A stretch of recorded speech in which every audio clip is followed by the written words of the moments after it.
everyone, welcome back to the Generation Y Conservative Show. Again, I'm your host, Chris. Listen, this half hour is brought to you by Riduzone. So Riduzone is actually America's first weight management supplement of OEA. What is OEA? Well, it's a natural metabolite of olive oil produced in the human body. Riduzone is a formulation of OEA to aid healthy weight loss. It's safe and FDA accepted. It supports healthy weight, low-calorie consumption, efficient metabolism of body fat, and it's also safe for you as well. It's a non-stimulant, naturally present in the body already. It's vegetarian, gluten-free, and non-GMO. It's patented and FDA accepted as a supplement. Now, you can start your weight loss journey with a special 30% off coupon automatically applied to your 3-bottle-a-month, 3-month supply by going to riduzone.com. That's RIDUZONE.com. And when you'll order, you'll receive that special 30% off coupon on their website. So if you're looking for a means of battling an unhealthy body weight and you're having a little bit of trouble with that, maybe this is something that you could look into and see what's going on with it. The other sponsor this half hour is actually Cat Coolers. Now, last week I was talking about a podcast that I've been listening to called Monsters, and it's about the Atlanta Monster and the Zodiac Killer. I just finished that. That was actually pretty cool. What does that have to do with coolers? Well, coolers are used for a lot of things, and serial killers can certainly find their own use for them as well. I'm just joking. But listen, if you like to go camping, if you like to go to the beach, if you like to go anywhere on vacation where you're going to haul in a bunch of food and beverages that you need to keep cool, Cat Coolers is actually a really awesome company that provides these rugged coolers that are made here in the USA. They keep ice cold for up to 7 days, which is just phenomenal. And I always joke it's available in 4 different colors, which is white, black, yellow, and camouflage. And I don't know how you get camouflage as one color there, because it's multiple colors, but that is what they offer. It's also customizable. And, there's just so many cooler companies out there right now vying for a spot as the top cooler in the industry itself. And some of those cooler companies are backing anti-Second Amendment legislation. They're getting involved in companies kind of like as what I talked about with Patriot Mobile, that some of these mobile companies are donating to the wrong things that you don't support. Well, the same thing happens in the cooler industry with some of these big ones. Big names specifically, I know that jumped on board with Dick's Sporting Goods to back anti-Second Amendment legislation. But that's not Cat Coolers. You can actually find more out at catcoolers.com. That's CATCOOLERS.com. And use one of these codes. I'm going to throw one out here. How about Cowboy? Okay? Put in the code Cowboy for a 10% discount on your order, which is just awesome. Okay, we left off the last segment there talking about Bernie from the Home Depot that started up the whole Home Depot chain and everything. And we ran out of time, and I actually wanted to get to this Joe Rogan podcast and what he had to say with the Adam Ruins Everything guy about transgenderism. So I want you to take a listen to this, and then we'll talk about it afterwards. So you think that males should be able to compete in the women's division of weightlifting? No, I don't necessarily. But they can if they transition. Well, first of all, there's a lot of stuff to break down, right? And I'm not an expert on the subject, right? So it's just sort of off the top of my head. One thing is, you're postulating a particular person who decided to transition at the age of 30, right? Mm-hmm. And they were very big and strong before, right? And they decided to transition. Now, that is a type of person that exists, right? I think over the next certainly 30 years, we're going to see, now that people are starting to understand that being trans is just a way that people are, right? They're just people who are trans, and this is something that we're going to accept and support, right?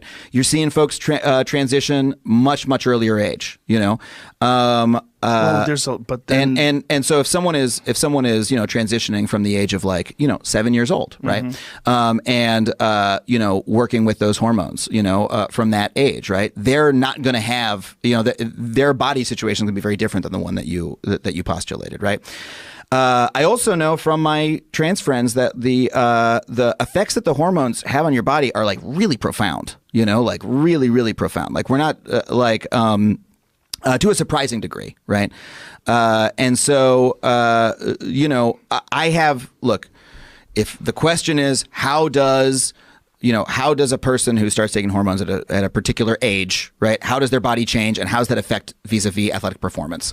I don't know. We're in such new territory here, right? Yeah, we certainly are, and we just scratched upon the idea of kids transitioning at a very early age. I mean, there's been more scientific evidence that points that if kids don't do that, then when they wanted to be trans at an early age, they just become gay men, and that there's nothing wrong with that either. There's no reason to give kids hormones, and there's no reason to decide before a person's frontal lobe is completely fully developed, which doesn't even take place till 25. People don't know who they are. A 7-year-old, you won't even. People don't even give their 7-year-old phones. You don't let them vote. You're going to let them decide what sex they're going to be for the rest of their life. The research that I've seen, and again, I'm not an expert on this, and I'd love to. This is a conversation. This is something I'd love to talk about on our show, and I'd specifically love, this is the kind of topic where I really want to make sure that I know the research and that I'm, also speaking to trans folks, in this conversation. But so to touch on just what I've, my own experience and the research I've seen. The research I've seen is that trans kids from a young age, they are incredibly consistent in when they're expressing their gender identity. Okay, but that's a big generalization. You're talking about a lot of human beings. Yeah, but that's fits this narrative by saying they're incredibly consistent. But if you polled these people, what are you talking about? If you, I mean, that's I don't have the research in front of me that I saw, so I can't go into the details on it, but it was research that was surveying and tracking trans kids who declared their identity from a young age. Did it change? The answer was generally no, it really didn't. I have a friend who has a trans kid. Don't know the kid's exact age, but we're in the age range that we're talking about. And he's explained that my child from a very young age consistently said, I am a girl. And has never contradicted themselves, never changed their mind. And so the humane thing and the thing that he felt was good to do as a parent was to embrace that choice on his child's part, right? And yeah, that's embrace that choice, meaning hormonally. I shouldn't even phrase it as a choice, embrace that identity. But it is a choice, right? I mean, if you're choosing to add hormones to a child's body, that's a choice. It's a choice blockers. It's a choice on the part of the parent. It's not a choice on the part of the child to in the same way that being gay isn't a choice. Yeah. Okay, but if that's who they are, if they think that they're a girl, why do you have to give them hormones to make them more of a girl? Because. I'm sorry, can you expand on the question? It's a simple question. If you say that the child thinks it's a girl, so you're going to give the child hormones. Mm-hmm. If the child thinks it's a girl, let it be a girl. You don't have. Why are you adding hormones? If you're shooting hormones into a child and you're affecting the child's development, you're saying that's not a choice. That's nonsense. Of course it's a choice. You're choosing to chemically change this child's body. You're choosing to inject things into this child's body on a regular basis that are going to radically affect the physical development of their body. Yeah. And you're saying that this isn't a choice. Well, it's definitely a choice to do that. So what trans people express, and again, I'm not an expert. This is from me talking to my trans friends and seeing what other trans folks say, is that the experience of being trans and not receiving hormones, right, and not having the body that you identify with, the feeling of dysphoria, right, is extremely painful and is a condition unto itself, right, and the feeling of not belonging with the body that you have, of that mismatch, right, that seems to be in the broad variety of humanity the way that some people are born, right, where their inner self, right? The self that they are, they're like, I am they're not thinking they are a woman. They're like, this is the person that I am. Doesn't match the body that they have, right? And that gives them extreme distress, right? And that leads to, suicide. That leads to, other damaging behaviors, right? And the best treatment for that we know exists is to do gender confirmation via hormones. And you know that doesn't affect the suicide rate. The suicide rate for trans people is very high, post-op and pre-op. Really doesn't get affected by whether or not you treat them. Well, the operation, the question could be, is why is that? Is that because they're not accepted by society and we're not more loving? Could it be underlying issues that are causing them to feel this way in the first place? Like, what is it? We don't know, and I'm sure it varies widely. Look, so all I can do is defer to the experts that I know about this, right? So, for instance, there's an author named Bryn Tannehill, who's a former military helicopter pilot. I just interviewed her for my new podcast that's coming out soon called Factually. I'm doing it on Earwolf, and it's like a long form interview podcast. And so she's one of the people who's affected by the Trump military ban on trans service people, so that's why we brought her on. Because she's trans, yeah. And she wrote a fantastic book called Everything You Need to Know About Trans that she is now a researcher, right? And she went into really deep detail about here is all of the medical science, here's all the science about it. And so at this point in the conversation, I would say hey man, I just got to bone up on, on that particular, because I don't want to speak to suicide rates. My entire concern is with children. My concern is not with young adults deciding to take steps to confirm their gender identity, who they feel they really are. I'm all for you doing whatever you want to do when you're an adult, when your mind is formed. But people change their mind. They change their opinion. They change their thoughts. There's nothing wrong with just deciding to be a gay man. There's nothing wrong with your body, as you grow and mature and develop, you growing out of these ideas. Some will and some won't. And the ones who won't, they always have the option to do something later on in life. But if you do something to hormonally block a child very, very early on, there's no turning back from that. Well, let me say a few things to that. First of all, it's not wrong to be concerned about children, and there's a reason this is the most intense part of this conversation, and I think it's correct, right? Because we're all very concerned about children, right? But I do want to say, first of all, I don't think it's correct that trans people, if they don't receive hormones from a young age, they simply become gay men. Because I know it happens very often. I know trans people. See if you can find that, because there was a big article that was written about that recently, where they were talking about whether or not gender confirmation surgery and hormone blockers on young children is ethical because of this fact. To me, it's really telling when you see people like this Adam guy. I can get his last name. It's just Adam Conover. Okay, he has the Adam Ruins Everything show and goes into multiple things. Now, the interesting thing is I literally just started listening to this specific podcast with him on it yesterday, and so far it's been pretty interesting. He gets into some conversations on things I disagree with, but then he also has done topics on the show apparently that that people that I disagree with would probably really disagree with him on, like the trophy hunting in Africa and how that actually pays for animal conservation over there and protects the people and their lands, and that it can contribute very well, despite the fact that you may love animals, to conserving these species and from going extinct by actually killing them. That's a really weird concept to think of. And even I get a cringe a little bit when I see lions and giraffes and elephants killed.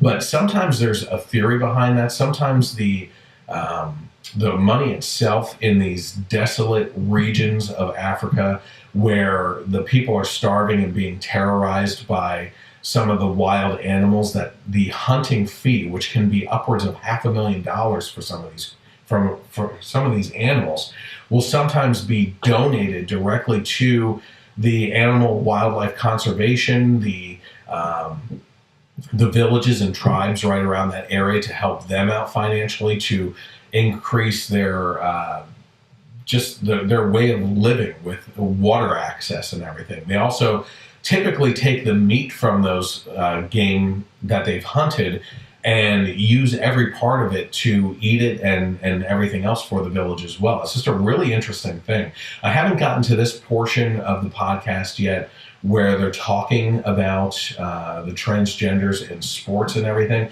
but I found this really interesting because for a guy that supposedly investigates everything for his show, for him to jump into this topic was pretty interesting.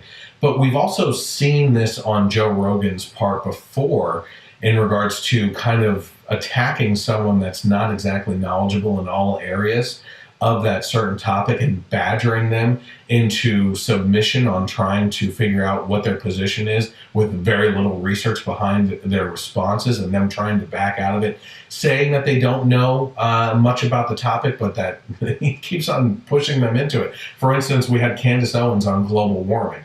He just was relentless on pushing her into what her stance was on global warming. She said she didn't believe it, but she didn't have much to go on, and that was something to look into. And he just badgered her relentlessly.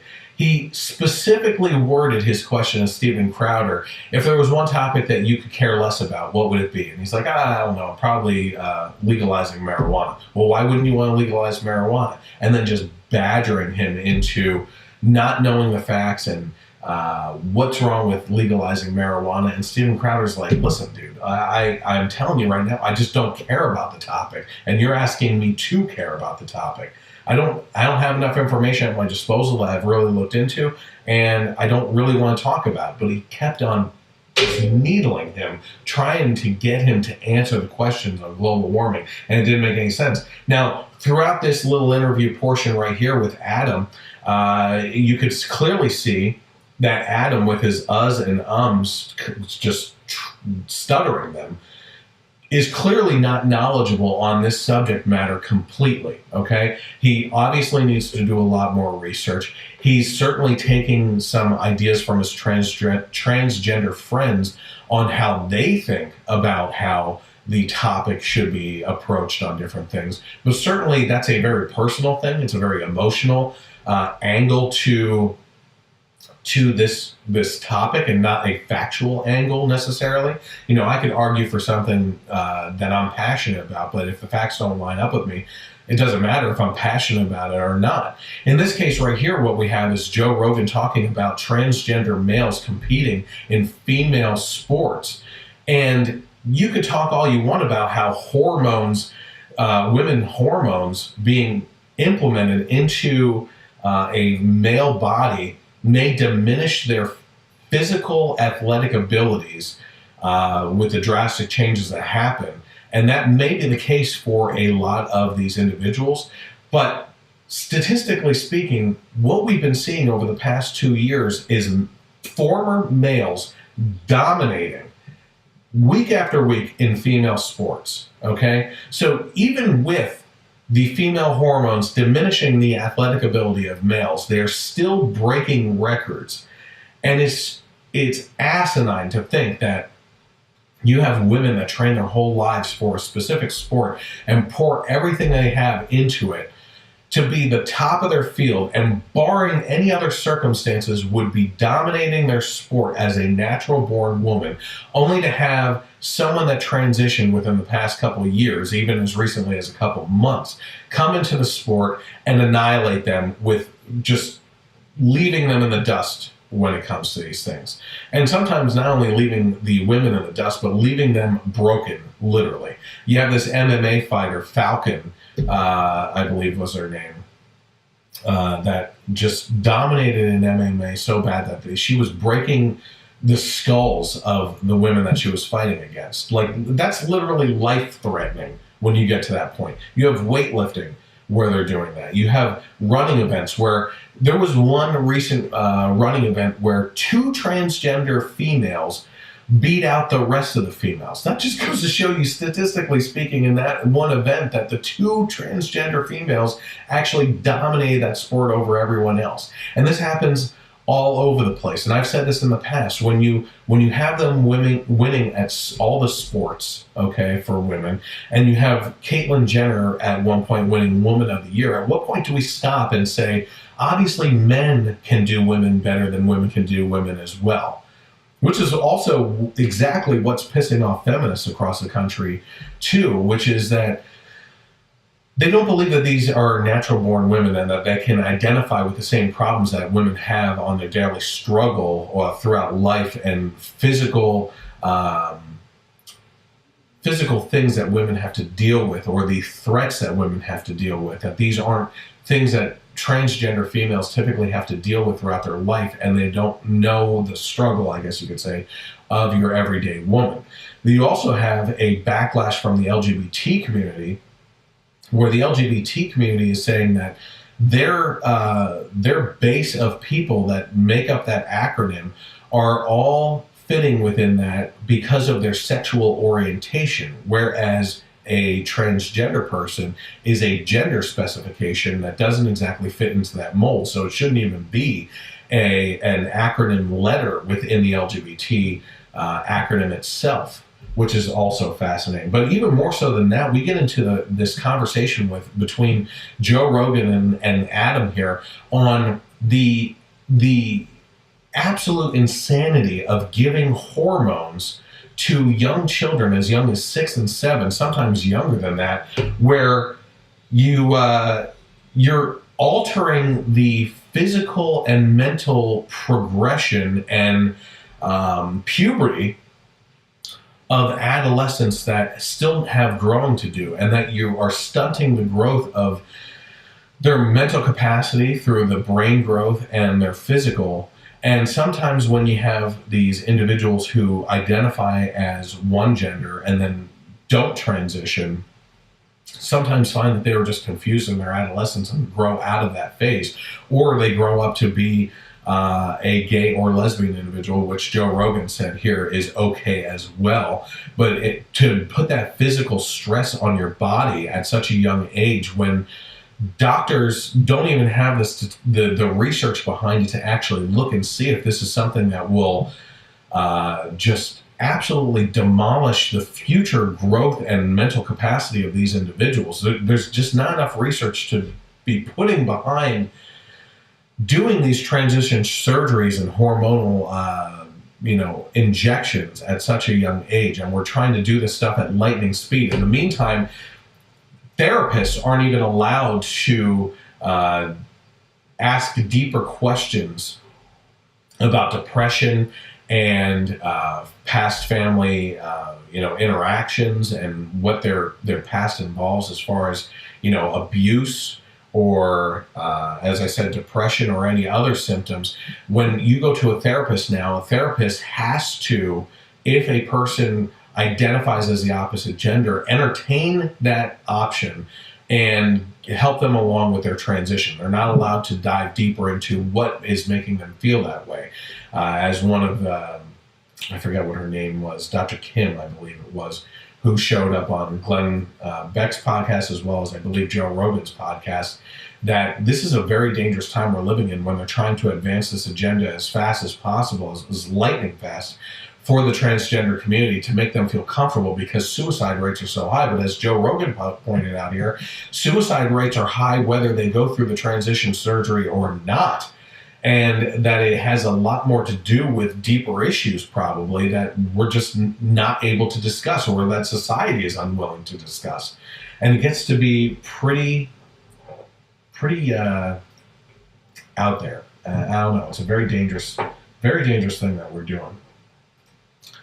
Okay, let's go here. I'm trying to find out.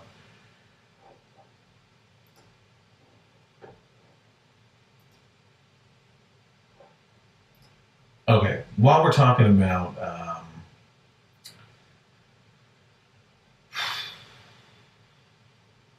let's go over to Twitter. Twitter CEO Jack Dorsey actually went to meet up with President Trump at the Oval Office, and they discussed a lot about Twitter's policies and censoring and everything. And after that meeting, which is a whole other topic, the Twitter CEO personally called Ilhan Omar, the representative, who's a Muslim representative, to explain the policy after a Trump tweet, according to this one report. It said that the same day that, on Tuesday, the same day he met with President Trump at the White House to explain their policies. He also called Omar to explain why Twitter didn't take down a tweet from the president that she said resulted in threats against her. What was that tweet? That tweet was the actual video footage of her talking in front of the CARE organization, which is headed by convicted or at least investigated previous terrorists, okay, that represent Muslim Americans. And she said in that video that some people did something when referring to September 11th hijackers, when they actually hit the towers and killed about 3,000 people. So she said that that incited violence against her, or violent threats against her. I find this fascinating because the tweet that she calls into question is literally a tweet of her talking and saying, using her own words against her, right? At what point are we going to say that freedom of speech in this country, our First Amendment rights, are under attack here? And if this is a direct threat against the press, okay? The president himself may have posted this, but if it's the press that had posted this, and she said to Jack Dorsey of Twitter, you need to take this down because it's inciting violence against me, well, then at what point do we stop reporting anything about politics in D.C.? At what point do we stop just reporting any news out there, right? If you disagree with what someone in an interview somewhere in a newspaper said and it results in a crime against that person, isn't that the same thing, right? This is news.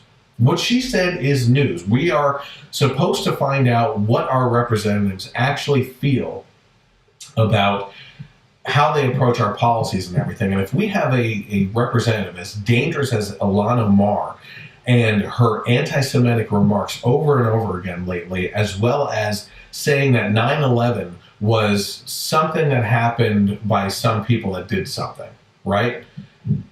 That is newsworthy. We have to understand how these people actually feel about these things. And I find it just absolutely fascinating that she would go on this talk about how this is a dangerous thing that the president put out there, and also that this Twitter CEO would even contemplate calling her to explain this to her about the Twitter policies.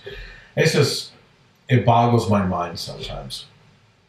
I'm finding that I'm running out of time here a lot in regards to being able to get over these topics. But listen, when we come back, we're going to continue this in regards to, we're going to talk about Trump when we get back, with the White House Correspondents' Dinner, telling his people not to go to it, and also Brian Stelter of CNN having a meltdown and a hissy fit over him not doing that. So we'll be right back after these commercials.